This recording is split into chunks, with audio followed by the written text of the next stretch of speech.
টকা ফল-মূল আৰু শাক-পাচলি কিনিবৰ বাবে আমি 830 টকা ৰাইজৰ ওচৰলৈ আগবঢ়াইছোঁ। অৰ্থাৎ প্ৰতি কেজি অৰুণোদয় পৰিয়ালে যেতিয়া দালি কিনে তেতিয়া সেই দালিৰ বিপৰীতে আমি 50% অৰ্থাৎ 200 টকা ৰাজ সাহায্য আমি ধৰি লওঁ যে এটা পৰিয়ালে প্ৰতি মাহত 400 টকাৰ দালি কিনে 200 টকা ইয়াৰ খৰচ চৰকাৰী, 80 টকাৰ 160 টকাৰ তেওঁলোকে চেনি কিনে তাৰ 50% অৰ্থাৎ 80 টকা ৰাজ্য চৰকাৰে আগবঢ়ায়। 830 টকাৰ অৰুণোদয় দালিৰ খৰচ, চাউলৰ খৰচ, ঔষধৰ খৰচ আৰু 150 টকাৰ বাবে ফল-মূল আদিৰ খৰচ জড়িত হৈ যেতিয়া কোভিড আহে, কোভিডৰ সময়ত আমি চিন্তা কৰিলোঁ যে ৰাইজৰ বিভিন্ন ধৰণৰ খৰচ বাঢ়িছে, আমি 170 টকা আমি কোভিডগ্ৰস্ত পৰিৱেশত ৰাইজক দিয়া আৰম্ভ কৰিলোঁ। কোভিডৰ পিছতো এই 170 টকা আমি প্ৰত্যাহাৰ কৰা নাই। এতিয়ালৈকে এই 170 টকা নিৰন্তৰভাৱে ৰাইজে পাই আছে। 2022 চনত ৰাইজৰ মাজত এটা অভিযোগ আহিলে যে বিদ্যুতৰ খৰচ বাঢ়িছে। তেতিয়া আমি হিচাপ কৰিলোঁ যে এটা পৰিয়ালে বিদ্যুতৰ বাবদ দৰিদ্ৰ পৰিয়ালে কিমান খৰচ কৰে। আমি পালোঁ যে তেওঁলোকে 500 টকা ইলেক্ট্ৰিচিটিৰ কাৰণে খৰচ কৰে, বিদ্যুতৰ মাচুল দিয়াত খৰচ কৰে দৰিদ্ৰ পৰিয়ালে। তেতিয়া আমি ইলেক্ট্ৰিচিটি বৰ্ডত যদি 250 টকা ডাইৰেক্টলি দি দিলোহেঁতেন তেতিয়া ইলেক্ট্ৰিচিটি বৰ্ডে ৰাজ সাহায্য দিব পাৰিলে।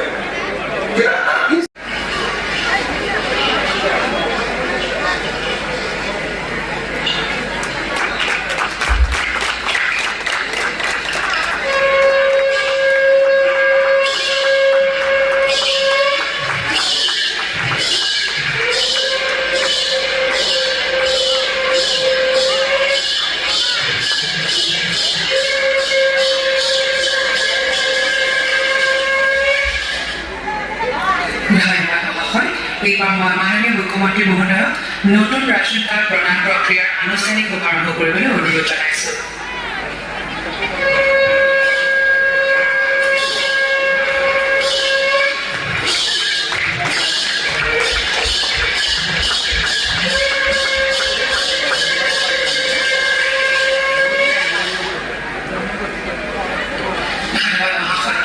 এতিয়া মই আজিৰ অনুষ্ঠানৰ মুখ্য অতিথি অসমৰ মাননীয় মুখ্যমন্ত্ৰী ডক্টৰ হিমন্ত বিশ্ব শৰ্মা দেৱক তেখেতৰ বহুমূলীয়া ভাষণ প্ৰদান কৰিবলৈ বিনম্ৰ অনুৰোধ জনাইছোঁ।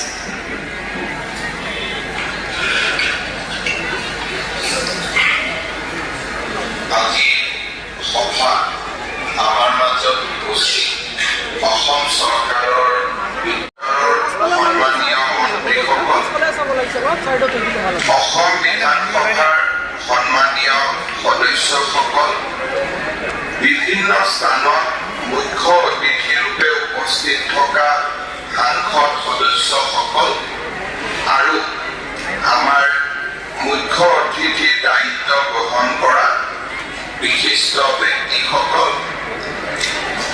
অসম চৰকাৰৰ মুখ্য সচিব ডাঙৰীয়াকে আদি কৰি আমাৰ আজিৰ অনুষ্ঠানত গুৱাহাটী আৰু অসমৰ বিভিন্ন স্থানত সমবেত বিষয়াসকল, আজিৰ সভাত উপস্থিত আই মাতৃসকল আৰু সুধী মণ্ডলী, অসম চৰকাৰ এই উপলক্ষে আয়োজিত আজিৰ এই বিশেষ অনুষ্ঠানলৈ অসম চৰকাৰৰ সুমহাপৰাসৱক আন্তৰিক সম্ভাষণসহ আদৰণি জনাইছোঁ।